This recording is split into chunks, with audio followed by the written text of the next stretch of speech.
Assalamualaikum warahmatullahi wabarakatuh.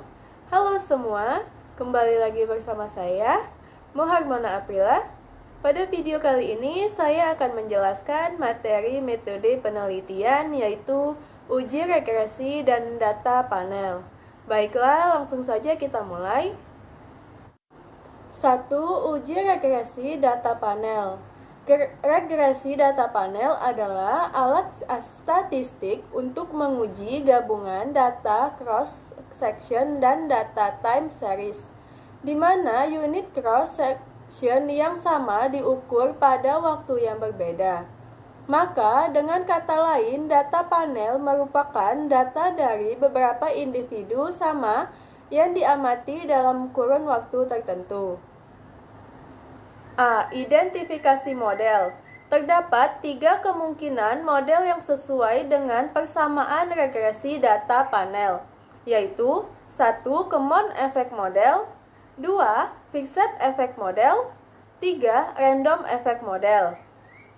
Dari ketiga kemungkinan model yang telah diestimasi, akan dipilih model mana yang paling tepat atau sesuai dengan tujuan penelitian, yaitu pertama, Chow test untuk menentukan model mana yang lebih sesuai digunakan antara common effect atau fixed effect. Misal yang dipilih adalah fixed effect. 2.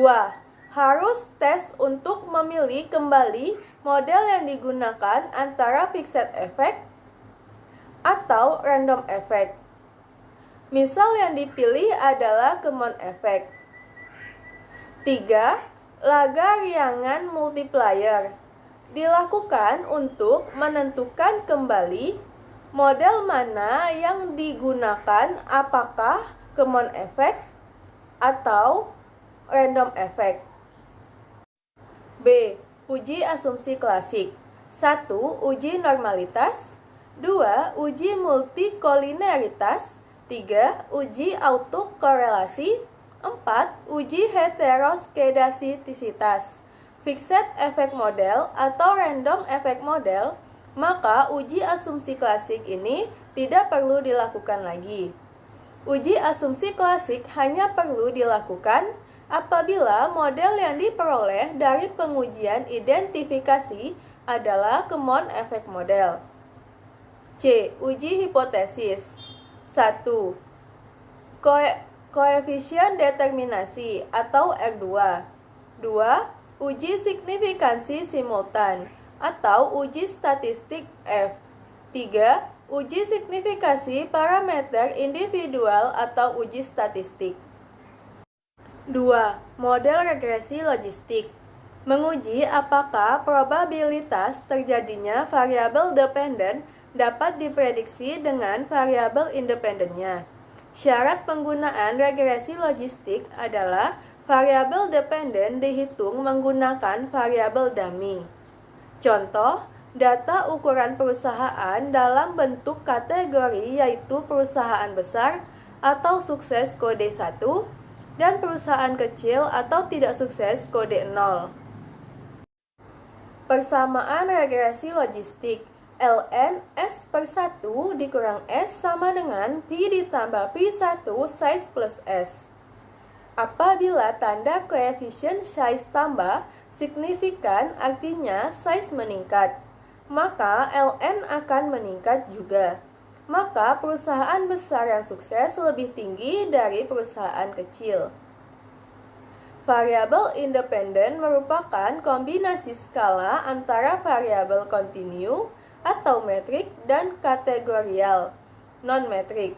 Maka asumsi normalitas data pada variabel independen tidak perlu dan mengabaikan heteroskedastisitas menurut Ghazali pada tahun 2011, menurut Gujarat pada tahun 2003. Langkah-langkah dalam pengujian regresi logistik adalah sebagai berikut. Menurut Ghazali pada tahun 2014. Pertama, menilai keseluruhan model atau overall mode fit. Kedua, koefisien determinan Nagarkar R-square. 3. Menilai kekayaan model regresi. 4. Uji ketepatan klasifikasi model. 5. Uji signifikasi simultan. Uji F. 3. Uji beda tes. Uji beda tes digunakan untuk menentukan apakah dua sampel yang tidak berhubungan memiliki nilai rata-rata yang berbeda. Rumus sebagai berikut. T sama dengan rata-rata sampel pertama dikurang rata-rata sampel kedua, lalu dibagi standar error perbedaan rata-rata kedua sampel. Contoh, ingin mengetahui apakah rata-rata pengalaman kerja sebelumnya berbeda untuk responden laki-laki dan wanita. Berikut perhitungan statistiknya. Output bagian pertama adalah grup statistiknya. Rata-rata pengalaman sebelumnya. Responden laki-laki 111,62 per bulan. Responden wanita 77,64 per bulan. Secara absolut, rata-rata pengalaman kerja sebelumnya berbeda antara laki-laki dan perempuan. Berikut gambar independen sampel tesnya. Pengambilan keputusan. Jika probabilitas lebih dari 0,05, maka HO tidak dapat ditolak. Jadi varian sama.